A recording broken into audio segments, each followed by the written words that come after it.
YouTube? It's your boy Big Truck here at the King's Table. And this is what we do. We spit that fire. We have that men conversations at the table, at the water cooler, on the sideline, and in the locker room. And then this one right here. Shout out to Katt Williams and Shannon Sharp for doing this here and blessing us with entertainment, this interview here. And how Katt Williams just shines the light and opens the door coming into 2024 of exposing motherfuckers for what they do and say. And carrying that further and deeper into this year. Many more will be exposed. Oh, so many will be exposed. Better yet, about to be exposed. Let's correct that. So many, especially a large number of dehydrated, modern feminist women about to be exposed. I said most, not all. There are some good women out there. I'm not talking to y'all, because we're not gonna shame good individuals, good men and women. We're not gonna shame them. But when you got these modern feminist women here, they are the ones they're about to get exposed, just like Katt Williams exposing a large number of these individuals. So, take a ride with your boy. Let's get it. What the fuck is this? And that's why it resonates. And the reason I had to come is because you made a safe place for the truth to be told. You know what I mean? Thank you. I appreciate that. And I have watched all of these lowbrow comedians come here and disrespect you in your face and tell you straight up lies. I'm talking about things that have never been heard in all of Black Hollywood. They feel comfortable sitting here lying to you about it. You gonna set the record straight? Round one. Fight!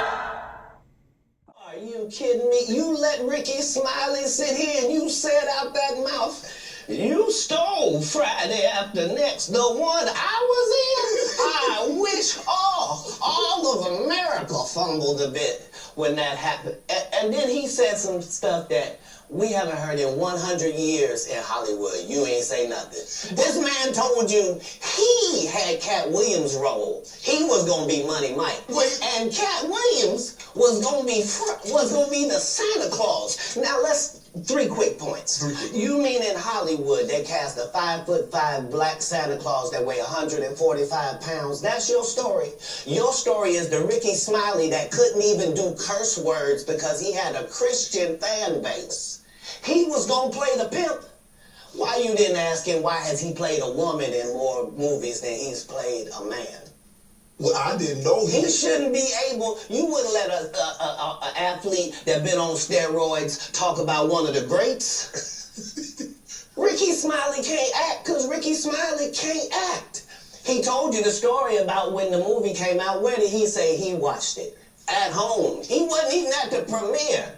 You telling this man you stole that. Oh, so he could get his name in the same sentence with a great one. It is sad. He was just that bitter when we were shooting it. He told everybody, it should have been my role. Everybody on the scene. Why do you think no cast member has ever said anything? He couldn't have played that role. But see, that's the thing right there. My man exposed it. My man shooting like a loose cannon. Shout out to Rockstar. You gotta have the energy. Your energy levels gotta be right to go on ahead and spit that fire. And when you have the energy to spit that fire, come from Rockstar. Case in point, when a person has receipts on you, and they got that data on you, they got that info, they got that intel, it's all about timing. Think about it. Think about it, Kings. It's all about timings. Have you ever been in a situation where you collected enough data on an individual and it's just about the right timing. And when that time came, it was something that resonated in your spirit. They gave you the green light to say what you said to that individual, and how that individual behaved. First, how they reacted. In all things, pay attention to body language. Pay attention to facial micros, facial expressions. Pay attention when you expose a person and you have receipts to back it up. How they gonna act? How they gonna react? The truth shall set you free. Impressive. So Ricky Smiley knows this, and I don't know why he would lose a child and come on the air and start lying. That's why people believe in rituals right there. Is because, well, why would he lie? I don't know why liars lie, but I can tell you this. We auditioned in Los Angeles. Yes. I was audition number 201. 200 black comedians auditioned for the role of Money Mike with me. You're saying all 201 of us was auditioning and you had already had the role and had already shot the role in 4 days? The truth of the matter is, the Money Mike in the original script got raped in the bathroom, and that's what Ricky Smiley was okay with. Katt Williams had to take the risk in front of the studios and the cast and our powers that be in his very first movie and say respectfully, Pay attention. Pay attention. And this is why I listened to a lot of our commentators that did reaction videos on this. And with all due respect, they did an amazing job. Each and every individual did an amazing job on this piece. And I had to chime in, with mine as well. Listen to what he's saying. Shout out to my man, Professor Griff. We have to learn to look into things instead of looking at things. When you really look into things and you sit back and you listen. See, most don't know what goes on the inside. I've been on that inside. I know. As an athlete, I've been on that inside. There's a whole lot to uncover that most don't know when it comes to sports, when it comes to athletes, when it comes to deals being made, when it comes to what's being said and done behind closed doors. And if you don't participate, how you're exited, how you're removed, how you're replaced, how you're let go. I'm going to let that marinate. humbly, guys, if we're talking about anything else, I have no credibility and I have no pull. But we're talking about comedy, where I have all the credibility and all the pull. The problem with Friday After Next is we're trying to make a classic comedy. And this comedy involves a rape. And rape is never funny, no matter who it happens to or what the circumstances are.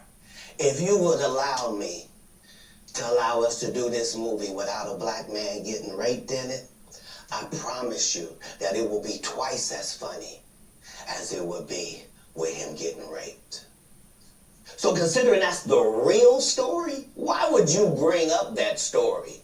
35 members of the cast and crew have never brought up that Ricky Smiley was going to play Money Mike. No one ever saw me put on a Santa Claus suit. We got a wardrobe department. They made a Santa Claus suit for me. Why that wasn't in the bloopers? Why? And here's the other thing. Everything that Money Mike said, Katt Williams wrote. So what Ricky Smiley say on his? You can't say my lines, I wrote them. That's how I already know that I'm going to be funnier than you. What he told everybody was, Katt Williams, and don't nobody know who he is. I'm on the radio. I'm with Steve and Said. Everybody know me. That's what he told everybody that was. That sounds like mother suckers running their mouth. We don't know who Jonathan Owens is. We know who Simone Biles is, but we don't know who Jonathan Owens is. Who is he? He ain't nobody. We know Simone Biles. We know who she is. We know what she's about. Who the fuck cares? She got a man. She got a husband. Y'all don't. She knows who she married. She knows what she has. Status don't mean nothing. You can care less about your status. But in this event here, Katt Williams already setting the tone. KW setting that tone. And this is the tone that a large number of men that I'm seeing beginning to carry. So what do you mean? Beginning to release, unleash, start speaking and exposing. No more sitting quiet. Y'all better get ready.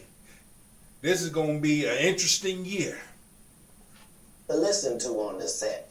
That's the truth of the matter. He was so egregious, not now, then. He was so egregious that, and Hollywood has never heard this in 100 years. He was so egregious, I put in my contract that I won't work with Ricky Smiley again unless he's in a dress. Now, what was Ricky Smiley's next movie? Was it First Sunday? Did he wear a dress in it? You bet he did. It's in my contract. Why would you put that in your contract, Katt? That's where he's a believable actor.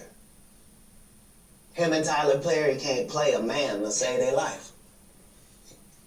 They play good women, and I believe that the best actor should be in the best role. Wins. Flawless victory. Fatality. So that's why, because when we released that clip and he said that, you responded because he said he was supposed to play Money Mike and you were supposed to play Santa Claus. An outright lie. So That he knows is a lie. So why would he say it? Because he's a liar. Nobody knows why liars lie. Round one. Fight! And that's why I had to come on the program. Cedric did the same thing. Cedric told you when you asked him, did you steal Katt Williams' joke? Yeah. He said, it don't line up. How it don't line up that I did it on TV in 2018? You came to see me at the Comedy Store do it in 2019 and then did it on the Kings of Comedy. Like, what doesn't line up? This is a televised joke that Mark Curry helped me punch up and get to the level that it was. The same Steve that went to go watch Mark Curry do his whole sitcom and then stole everything Mark Curry had. Now Steve got a sitcom where he the principal and he wear a suit and then he gets this high top fade, making all black men think he got the best lineup in the business. And it's a man unit. Then you ask him, why you not a movie star? I didn't want to be a movie star. This the same Negro that hated on Bernie with this same thing.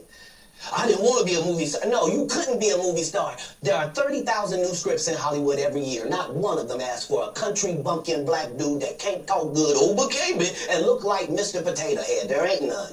You would have to have a range. I played a lot of characters, 60 movie roles. I'm not playing Katt Williams in there. I don't know, Katt. See, that's the thing. Pay attention to that one. He hit it with that one. People, you got a lot of comedians that steal jokes. Steal that steal that other people's jokes, shows, formats, and all of that. And to me, the entertainment industry became so cutthroat. So cutthroat. People stealing other people's material. Even down, even if it's even when it's music, there's a lot of artists out there stealing other people's material until their ass get exposed and get put on blast. Then you don't hear from them. See, this is another way of ending a person's career. Just shatter and destroy their career when you expose them. It's kind of like that relationship. And here we go.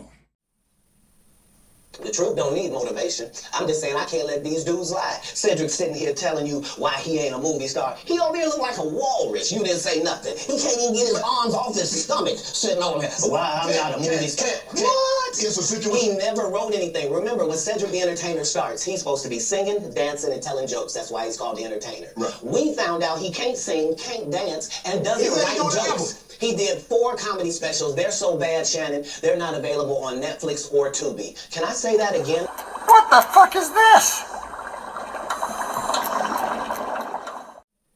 It seems to me, Katt, that you had a lot to get off your chest. No. You wanted to set the record straight. Winners are not allowed to allow losers to rewrite history. I don't say any of these things if my name is not breached by these people on your platform. If you give a liar a platform to lie, then I'm not being messy by saying, hold on, that never happened, it's untrue, and there are hundreds of witnesses for each thing I'm saying. So let me ask you this. What is your relationship with Steve Harvey, Ricky Smiley, and Cedric the Entertainer as you sit here currently? For 30 years, they're a group.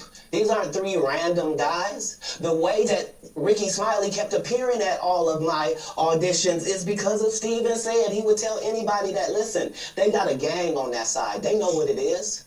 They know who the gang is. Why Earthquake not in movies? Because he's illiterate. He can't read. And they found that out when they gave him a show and put the cards in front of him. Like, all of these dudes are co-entwined and they share secrets. And this is the age of truth. And the truth doesn't need to be scared of the fact that people tell lies.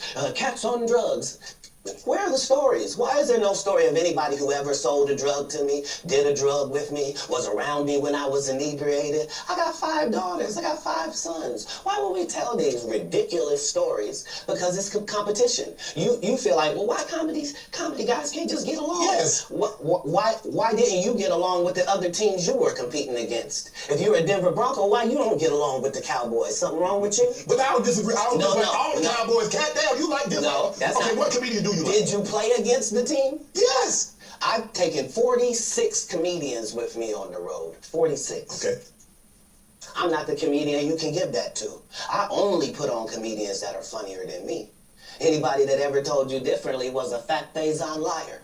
There's nobody like me in the business. Faison just called it straight. Faison said that getting a Netflix special is easy. I have 12 specials. Guess how many Faison got? 0. Flawless victory. Impressive. But we can go deeper into rituals. We can go deeper into deframing one's character if they choose not to go along with it. We'll say go along with the program. I'll use that. So, but I'm not going to dive deep into that one.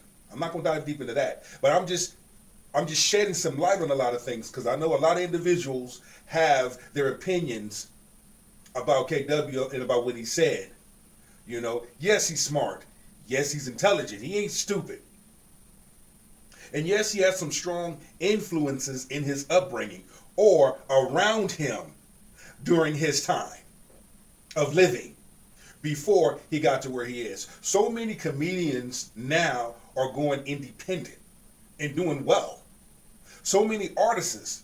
There's artists that I've done bodyguard work for that have done extremely well independently because, you know, they knew the game.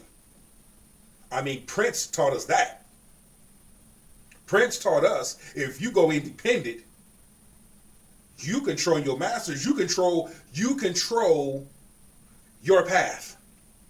Other words, without relying on a label. Long as you have a good marketing team and a good product, sky's the limit. Final round. So Why is he allowed to have conversations about real stand-up people? We do not let people who are on the juice discuss real athletes. That's all. As a journalist. That's all. That's all I'm saying. I don't harbor any resentment to any of these entities because I can't be jealous. I've never seen them have anything that I ever wanted.